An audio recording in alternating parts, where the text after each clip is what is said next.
Let's check out a movie now that I've definitely covered before, and it's from the year 2000, and it's Lover's Lane. It begins 13 years ago on Valentine's Day, and there's a young couple making out in a car. And then, just like that classic urban legend, they're attacked by a man with a hook hand, and he's already killed the couple in the car next to them. It turns out that the woman killed is the wife of Tom here, and she was having an affair. And the deaths are blamed on Ray, a local man with troubles that was under the psychiatric care of Les Nessman. 13 years later, in present day, Tom's daughter is now grown up, and one of her classmates is a young Cindy Campbell. And the doc's daughter Dee Dee is here too. Jack is still counseling Ray, but on Valentine's Day, 13 years after those killings, Ray breaks loose and heads out for revenge. And let's see. Someone goes insane and murders some people on a holiday and is locked up for over a decade, and then on that same holiday breaks out to continue killing while his psychiatrist searches for him. And you know how I said I've covered this one before? Well, it was in a list of Halloween ripoffs, and this is totally a Halloween ripoff, so it belonged there. But there's a lot of Valentine's Day going on there too. The holiday plays into the plot in a pretty big way, and yes, it all takes place on the day, and of course, the killings begin anew. But maybe this isn't as simple of a mystery as it seems. And this is a weird one because it was an independent film and was directed by John Stephen Ward, who's only directed a small number of films, and only one horror one. This one. It was written by two guys, and one was Jeff Miller, and he's probably the biggest name behind the scenes since he had several other horror scripts produced and was the writer for Deep Star 6 and House 4. Unfortunately for this film, it came out in 2000 and was smack dab in a wave of Scream knockoffs and shares a touch of those characteristics. Like, it feels like a throwback slasher, but lacks any of the self-awareness that was almost a requirement by that point, and just felt like one of the movies that Scream was satirizing. Because of this, it got a little lost in the shuffle, and it's easy to see why. It's fine and all, like it's a competent slasher flick, but it's nothing special and just comes off as a bit more of the same. And by same, I mean Halloween.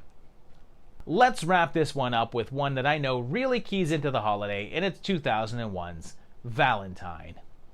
It starts with this kid named Jeremy, and everyone makes fun of him, and he asks a couple of girls to dance at the big Valentine's Day dance, and they all turn him down. When one girl agrees to make out with him, they're spotted by bullies, so she says that he attacked her, and they beat him up. It then jumps ahead 13 years, which seems to be a key number in this roster. Both this and Lover's Lane jump 13 years. And we meet one of Chucky's targets on a rough date. And she's a medical student who gets a spooky Valentine's Day card and is then stalked and killed by someone in a Cupid mask. We then meet an inhabitant of Planet Terror and Dr. Christmas Jones, and they're having some dating issues themselves. And then Angelus is on hand, so Craig Sheffer lost out on a part. Pretty soon it's clear that someone is targeting the girls and sending them cards with things like chocolates and maggots in them, and the killings then commence as the Cupid mask guy is bumping off the girls, and they figure out right away that it's Jeremy, but then need to determine exactly who he is now. And you know, I guess the implication is that they ruined his life, so he's getting revenge, but like, really, only one of the women ruined his life, and that's the one that accused him of attacking her, and then the bully guys for beating him up. The other girls literally just said no when he asked them to dance, and yes, they were rude about it, but I think kicking his ass was probably a bit ruder, was it not? So maybe reserve that whole revenge scheme for people that actually deserve it. Like, apparently the original script addresses this and has the killer take out the boy bullies first, and it's said by the director that he still did so and killed them first, just off screen. Although that still doesn't acknowledge that he's murdering people just for saying no to dancing with him.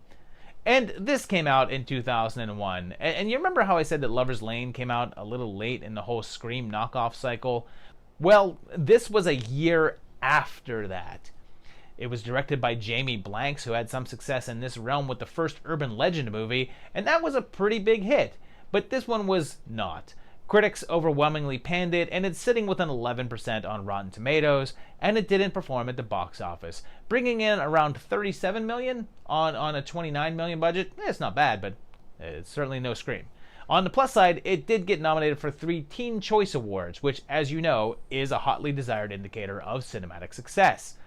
It is, however, very much Valentine's Day oriented. The holiday is all over the movie, with the inciting incident being at a Valentine's Day dance, as is the finale, plus the killer's methods of sending cards and gifts to the victims before attacking. So, even if it's not the best film on this roster, it's certainly the most Valentine-y.